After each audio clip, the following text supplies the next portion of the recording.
Kenapa malaikat rahmat itu Pak Ustaz takut sama setan? Mana ada? Itu katanya tak boleh ada patung, setan tak masuk. Dia tak mau satu majlis sama setan.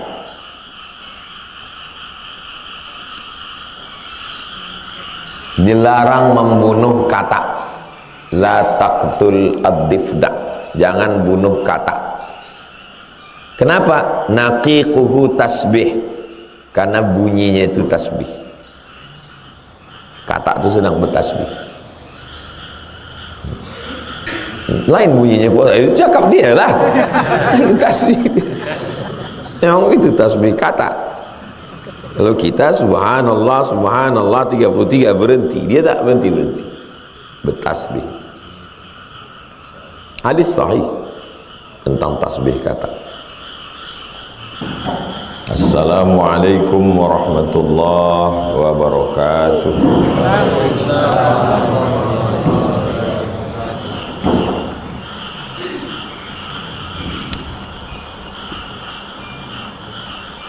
Alhamdulillah, Allahumma salli wa sallim wa barik ala Rasulillah Sayyidina Muhammad ibni Abdillah wa ala alihi wa sahbihi wa man tabi'ahu wa mawala.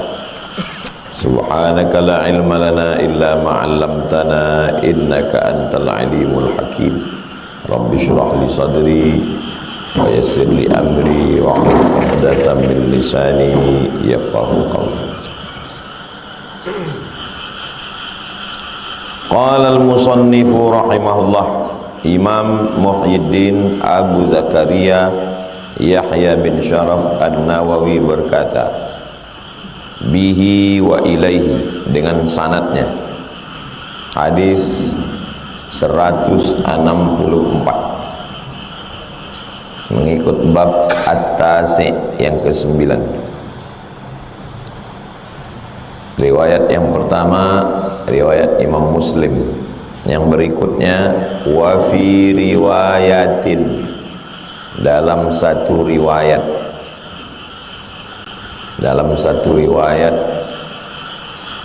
menurut Imam Muslim juga. Idza, apabila waqa'at, jatuh, luqmatu ahadikum, luqmah, satu suapan makanan, jatuh. Kalau jatuh satu suapan makanan, ini sedang makan, jatuh. Makanan orang Arab itu gandum dicampur dengan susu, dicampur dengan minyak sapi, lalu kemudian dimasak pakai bara api jadi roti. Jadi satu suap maksud itu bukan nasi. Nasi kalau dipegang jatuh berserak dia. Nah, ini dipahami dulu makanannya. Gandum jatuh dia, nah, semua disuap ini jatuh. Falyakhudha, maka ambillah.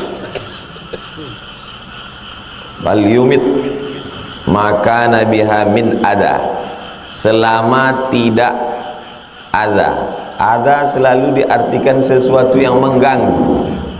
Selama dia tak mengganggu, maksud mengganggu itu tak jijik kita atau jatuh ke najis, ambillah. Wal yakulha, ambil, makan. Hadis ini umurnya 1445 tahun. Sebelum muncul iklan belum 5 menit.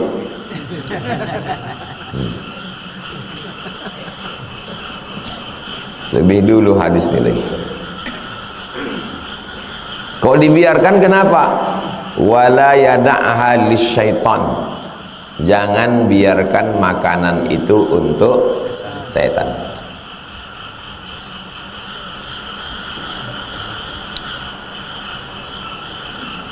Empat zakat fitrah.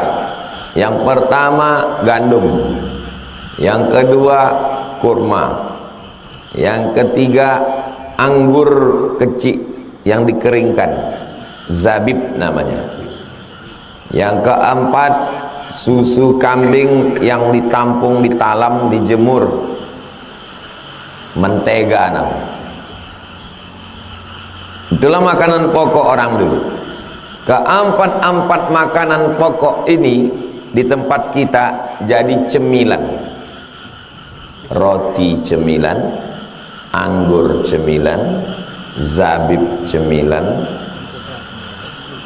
mentega, apa itu pun semua cemilan. Yang penting kita makan nasi. Makan mie pun makan nasi.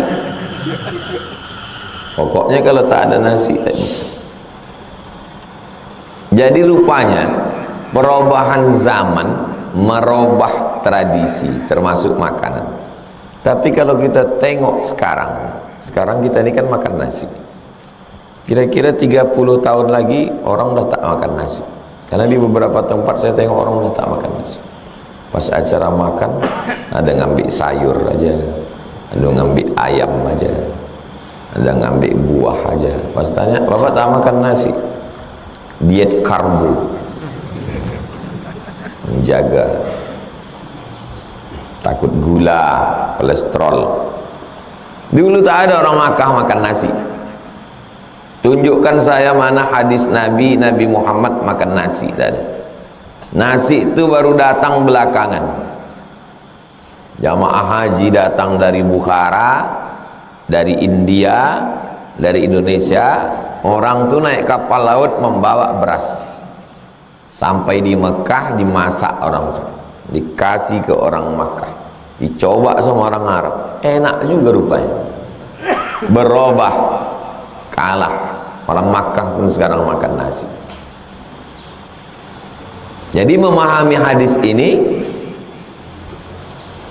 memahaminya, kalau orang tak paham bingung dia baca hadis nih.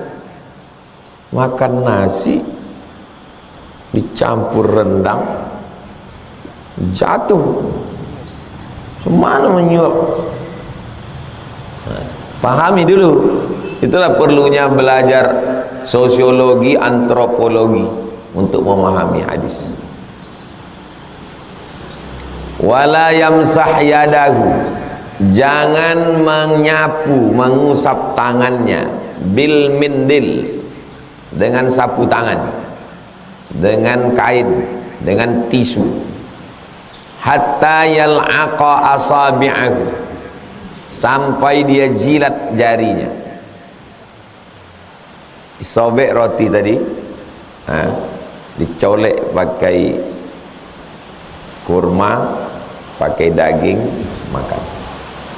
Lalu kemudian jangan disapu pakai tisu, pakai kain, sampai dia mengisap bersih habis.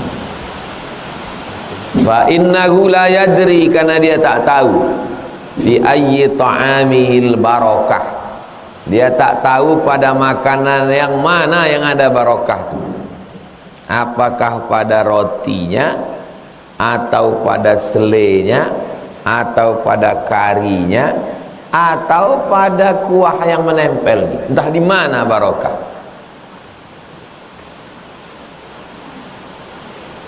Habis.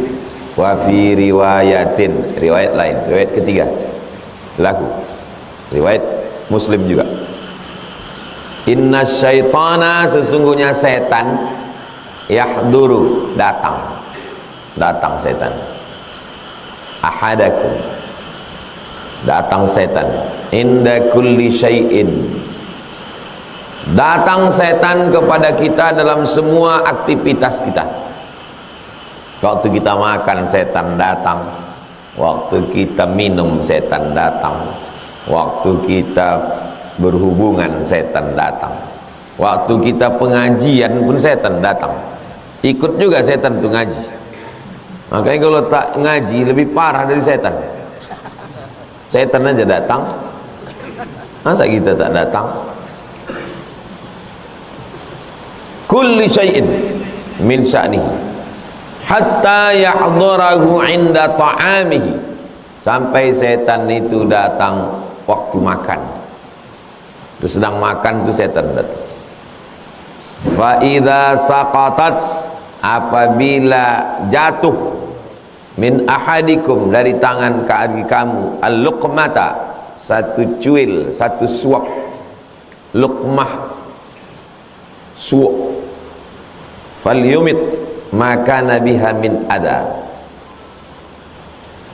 lalu kemudian falyakulha, makanlah, wala yada'aha lisyaitan, jangan biarkan untuk setan. Jadi kalau kita tinggalkan situ, berarti meninggalkan untuk setan. Parahnya lagi orang kita ini, memang disediakan pula untuk setan. Ini ayam, ini gulai, ini kambing, untuk setan. Lebih banyak pula untuk setan itu lagi dari untuk dia. Kepalanya, hatinya, otaknya untuk setan. Dia gazebo-nya, lemak-lemaknya untuk dia. Tak boleh, tak ada untuk setan. Setan makan najisnya, darahnya. Namal hurrimat alaikumul maitatu, bangkai, waddamu, darah, walahmul khinzir.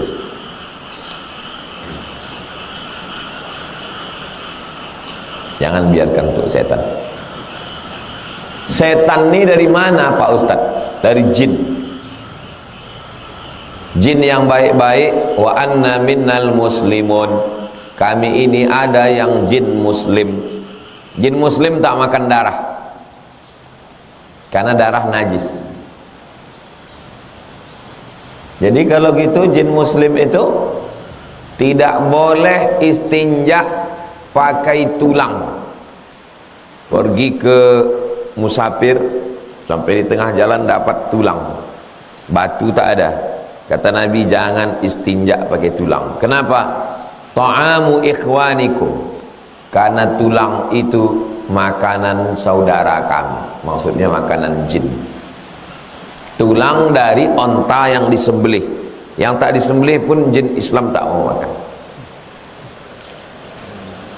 Sekarang jin itu tak dapat lagi, habis tulangnya pun disup orang tu. Ada jatah semut, ada jatah lalat, ada jatah jin. Itu maka kalau habis memasak tulang malam, dibuang, jangan dibiarkan di dapur. Iya, kalau jin Islam yang datang. Kalau jin kafir, orang kita sengaja disiapkan tulang, dipanggil jin untuk menanya togel.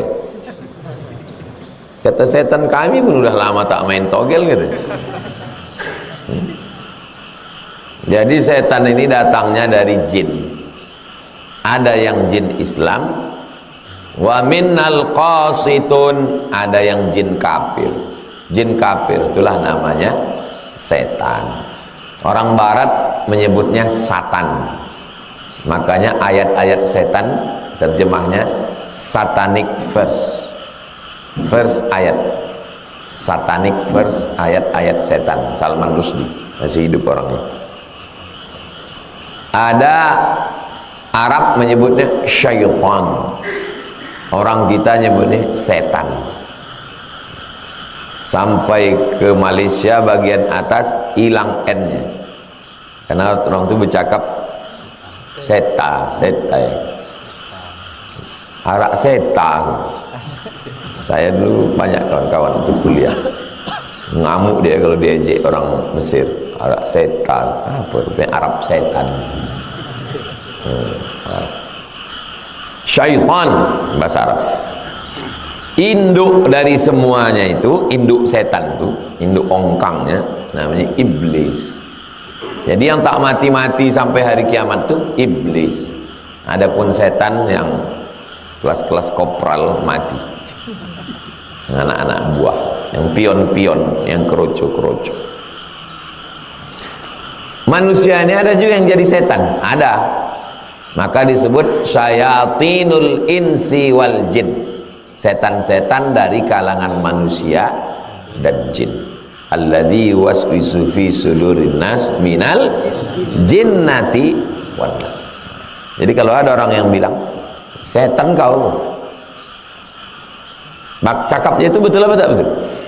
Betul. Setan kau. Tapi kata Ustaz Somad kemarin, setan itu jin. Kau baru nonton setengah. Tak kau tonton sampai habis. Manusia itu pun setan. Semua yang jauh dari Allah, melawan perintah Allah, maka disebut dengan setan.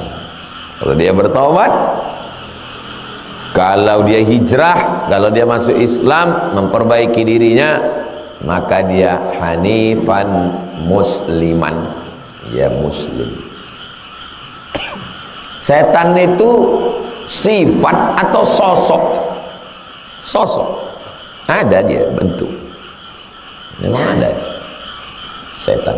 Dan kita tak disuruh mencari-cari setan, berkawan sama setan, menyiapkan makanan setan, memandikan setan, memberikan satu kamar khusus untuk setan, bangun hotel bagus-bagus, dibuatkan satu kamar, kamar setan.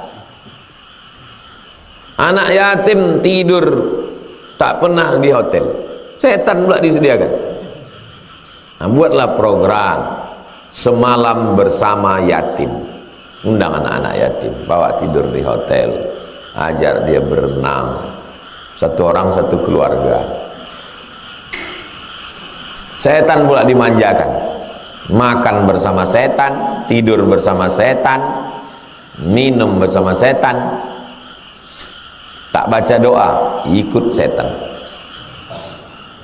Saya pulanglah ke kampung tempat saya SD dulu. Saya berpindah-pindah,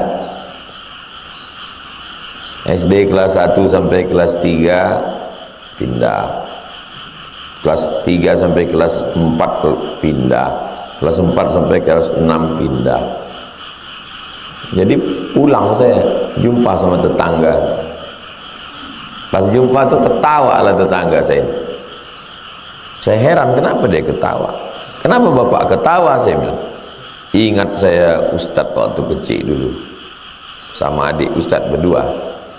Kata adik Ustadz, abang belum baca doa makan. Terus kata Ustadz, kita tak usah baca doa karena ikannya ikan asin, biarlah setan berikut. Saya dah lupa, tak ingat. Ya, kelas 1. Begitu gue bilang, Pak, iya. Rupanya kalau makan ikan asin biarlah setan berikut. Mau makan apapun kita, setan tak boleh ikut. Karena bukan masalah makanannya apa, tapi tidak boleh satu majelis dengan setan. Itulah kenapa tidak boleh di kamar di rumah ada patung. Kenapa tak boleh? Karena berdiam di situ setan. Ruang tamu, lebih spesial lagi kamar tempat tidur. Di kamar tempat tidur itulah tempat setan. Atung duduk setan di situ. Orang Islam takut sama setan. Siapa takut sama setan? Mana ada kita takut sama setan? Kita bukan takut sama setan, tidak mau satu majelis sama. Bedakan antara takut sama tak mau. Ini banyak. Kalau kafir kafir aja, jangan bodoh. Ini udahlah kafir bodoh. Orang Islam takut sama setan. Ada kami takut sama setan. Kalau takut kami sama setan, tak habis hutan Riau nih. Orang dulu kan takut membuka hutan, habis. Coba naik kita pesawat nih, habis hutan. Itu tanda tak takut sama setan lah itu. Ada kita takut sama setan, cuman kita tak mau satu majelis sama setan. Kenapa malaikat rahmat itu Pak Ustaz takut sama setan? Mana ada? Itu katanya tak boleh ada patung, setan tak masuk. Dia tak mau satu majelis sama setan.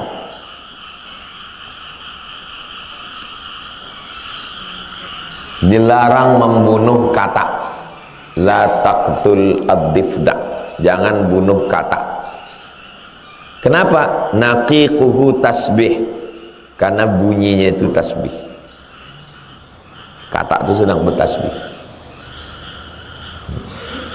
Lain bunyinya puasa, itu cakap dia lah. Tasbih. Memang itu tasbih kata. Kalau kita subhanallah subhanallah 33 berhenti, dia tak berhenti bertasbih. Hadis sahih tentang tasbih kata. Mana tahu ada yang risau dengan tasbih. Risau lah aku bunyi kata ni. Tasbih kata. Al-Ashir yang 165. Ani bin Abbasin, dari Abdullah bin Abbas radhiyallahu anhuma. Tak ada Abdullahnya situ Pak Ustaz. Memang tak ada. Anak Abbas. Anak Abbas banyak. Fadl anak Abbas juga. Anak Abbas yang mana? Itulah dia namanya kebiasaan. Kalau disebut Ibnu Abbas, pasti Abdullah bin Abbas. Menurut Imam Ahmad, Ahmad yang mana? Beribu Ahmad. Kalau sudah disebut Ahmad, itu pasti Ahmad bin Hanbal. Itu sudah kebiasaan itu. Tak perlu dijelaskan lagi. Yang tak tahu itu yang tak biasa. Kalau dah biasa tahu dia. Ibnu Abbas, Abdullah bin Abbas. Qala, dia berkata, qama fina Rasulullah sallallahu alaihi wasallam. Nabi Muhammad berdiri. Qama, berdiri. Bimau'izatin, menyampaikan nasihat. Nabi menyampaikan nasihat. Faqala, Nabi berkata. Apa kata Nabi? Ya ayuhan nas, ya ayuhan nas, wahai manusia, innakum mahsyurun, nanti kamu akan mahsyurun, dibangkitkan dari kubur. Mahsyurun, dibangkitkan dari kubur. Majmu'un, dikumpulkan semua kita. Yang mati dimakan buaya, yang mati dimakan ikan piranha, yang mati ditabrak truk, yang mati kecelakaan, bangkit semua. Ilallah hufatan, tidak pakai alas kaki. Bangkitnya kita itu nanti tak pakai selop, tak pakai sendal, tak pakai sepatu. Uratan, uratan, tak pakai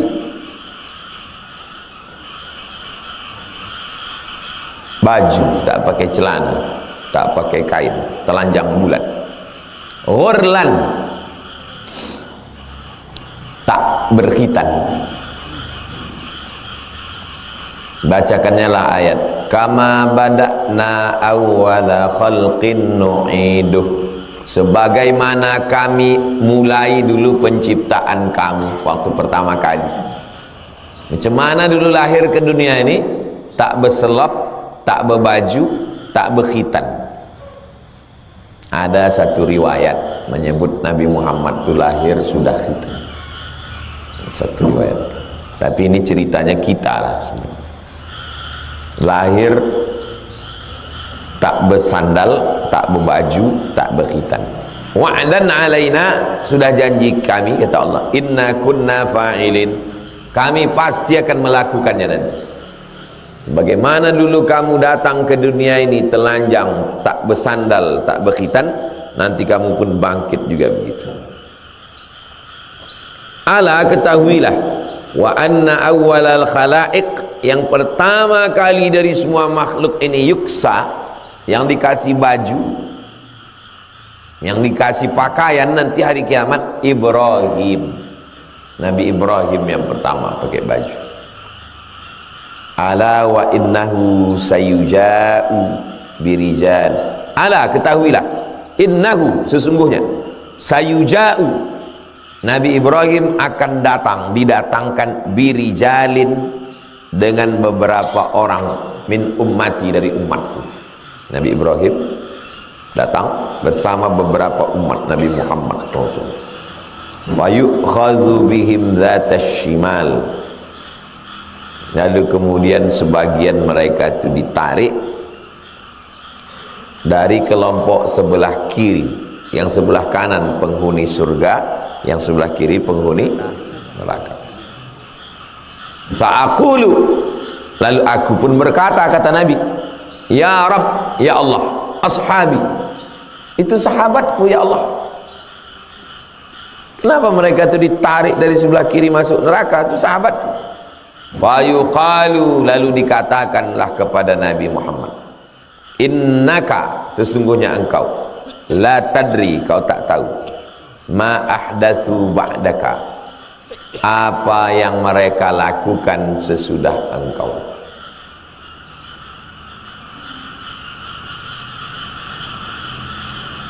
Itu sahabatku, kenapa dia ditarik masuk neraka? Kau tak tahu apa yang mereka lakukan sesudah engkau mati. Itulah dia gerakan murtad setelah Nabi meninggal, tidak mau membayar zakat. Yang masuk Islamnya masuk Islam ecek-ecek. Fa'aqulu, maka aku, kata Nabi Muhammad, aku berkata, kama qala al-abdus salih, aku berkata sebagaimana yang dikatakan oleh seorang hamba yang soleh. Hamba yang soleh di situ maksudnya Nabi Isa. Tulis di bawah tuh, Isa. Apa kata Nabi Isa? Wa kuntu alaihim syahida, aku menjadi saksi bagi mereka, saya jadi saksi bagi antum semua. Apa yang kamu lakukan, aku jadi saksi. Madumtu fihim, selama aku bersama mereka. Waktu aku masih hidup sama mereka, iya aku jadi saksi. Kalau udah meninggal, tak bisa lagi aku melarang dia, aku sudah meninggal. Ila qaulihi, sampai pada ayat Al-Azizul Hakim, Allah Maha Aziz, kuasa, Hakim, Allah Maha bijaksana. Fayuqaluli, lalu dikatakan kepadaku, Nabi Muhammad, innahum lam yazalu murtaddin ala aqabihim, mereka kembali kepada tradisi mereka ke belakang sebelum mereka Islam. Mundu faraqtahum, setelah engkau meninggal dunia, meninggalkan mereka, mereka kembali kepada ajaran nenek moyang mereka dulu. Itulah mengapa mereka ditarik ke sebelah kiri masuk neraka, karena meninggalkan sunnah Nabi Muhammad sallallahu alaihi wasallam. Muttafaqun alaihi. Hadis ini ada dalam Sahih Bukhari dan ada dalam Sahih Muslim. Sebagaimana tradisi Imam Nawawi, kata-kata yang sulit itu dijelaskannya. Kata-kata ghurlan, artinya ghaira mahtunin, ghaira tidak, mahtunin dikhitan, ghaira mahtunin tak dikhitan. Bahasa Arabnya ghurla. Siapa nama anak kau? Ghurla, berarti tak bersunat. Ghurla, tak bersunat. Hadis 166, hadis yang ke-11, an Abi Sa'id, dari Abu Sa'id, namanya Abdullah bin Mughaffal, nama kunyah panggilannya Abu Sa'id. Kalau anak antum pertama perempuan Aisyah, Abu Aisyah. Kalau anak antum Hafsah, Abu Hafsah. Nama dia Abu Sa'id, nama dia Abdullah bin Mughaffal. Qala, dia berkata, naha Rasulullah sallallahu alaihi wasallam, Nabi melarang, anil khazfi, Nabi melarang melempar batu. Ambil batu, lempar. Tak boleh. Tak boleh melempar batu. Kenapa tak boleh? Wa qala, Nabi berkata, innahu la yaqtulus sayda, tidak membunuh binatang buruan. Ambil batu, lempar, mati rupanya burung merpati yang hinggap di dahan. Tak ada gunanya. Iya, kalau merpati kena, kok kepala orang di bawah bongkak. La yaqtulus sayda wala yankaul adwa, tidak pula bisa membunuh musuh. Batu. Membunuh buruan tak bisa. Membunuh burung tak bisa. Membunuh harimau, pening pun tidak kata harimau. Membunuh musuh tak juga bisa. Wa innahu yaqfa'ul ain. Lemparan batu itu hanya melukai biji mata. Luka, pecah, berdarah. Wa yaksirus sin, kena ke gigi, patah, pecah, tanggal. Burung tak mati, musuh tak luka, harimau tak mati, musuh hanya melukai biji mata dan gigi, tak ada gunanya. Itu apa? Lempar pakai batu. Muttafaqun alaih. Hadis ini ada dalam Sahih Bukhari, ada dalam Sahih Muslim. Buatlah sesuatu yang kira-kira ada efeknya. Apa yang kau lakukan, apa gunanya kau buat? Sekarang ini banyak orang melakukan, membuat sesuatu tak tahu untuk manfaat. Buat orang. Tengok orang melakukan, buat.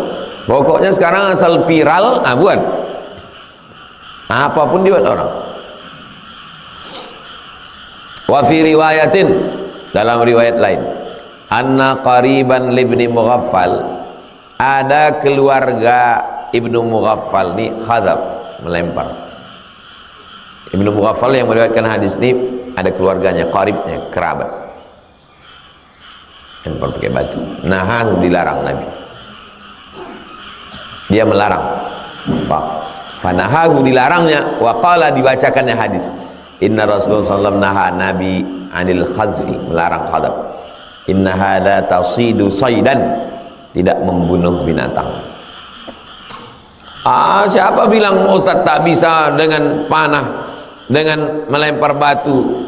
Kami selalu pakai batu, kami membunuh burung. Kayak mana?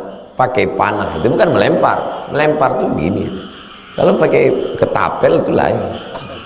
Itu pakai alat. Ini lempar tak tentu arah, tak ada manfaatnya. Summa ada, kemudian dia kembali. Faqala, uhaddithuka anna Rasulullah SAW naha anhu. Aku sudah menyampaikan hadis ini Nabi ini kepada engkau. Nabi melarang, tak boleh. Summa utta tahzif. Kalau kau tetap juga melempar pakai batu, padahal sudah ku sampaikan hadisnya, tapi kau tak juga mau berhenti, la ukallimuka abadan, aku tidak akan bicara lagi ke kamu, tak mau aku mencakapi kau lagi. Sebagai hukuman, bukan memutus tali silaturahim, tak boleh putus silaturahim. La yadkhul jannata qatiu rahim. Maksudnya, tinggalkan perbuatan ini. Kalau kau tidak meninggalkan ini, kau bukan bermusuhan dengan saya, tapi kau sudah melawan sunnah Nabi Muhammad SAW. Hadis yang terakhir 167 sebelum masuk bab baru Rabu depan. Ats-tsani asyar, yang ke-12. Wa an Abis ibni Rabi'ah, dari Abis bin Rabi'ah. Qala, dia berkata, Ra'aitu, saya melihat Umar ibn al-Khattab, Umar bin Khattab radhiyallahu an, yuqabbil, mencium, al-hajar, maksudnya yakni al-aswada, maksudnya hajar aswad. Ini hajar aswad. Wa yaqulu, kata Umar bin Khattab, inni a'lamu, aku tahu, annaka, sesungguhnya engkau wahai batu, hajar, kau hanyalah batu, matamfa, kau tak bisa mendatangkan manfaat, wala tadur, kau tak bisa mendatangkan mudarat. Lalu kalau tak bisa mendatangkan manfaat, tak bisa mudarat, kenapa dicium? Laula ra'anni ra'aitu Rasulullah, kalaulah bukan karena aku pernah menengok Nabi, yuqabbiluka, menciummu, ma qabbaltuka, aku pun tak mau mencium. Kalaulah bukan karena Nabi menciummu, aku pun tak mau mencium. Aku menciummu karena Nabi mencium. Salah satu cara mengambil barokah dicium. Tak bisa mencium, pegang pakai tangan. Karena orang ramai, tangan bekas memegang itu yang dicium. Tak juga bisa diangkat. Bismillahirrahmanirrahim. Kalau dia naik kuda, zaman dulu naik unta, mereka keliling bawa tongkat. Tongkat itu ditempelkan ke Hajar Aswad. Muttafaqun alaih. Hadisnya ada dalam Sahih Al-Bukhari, ada dalam Sahih Muslim.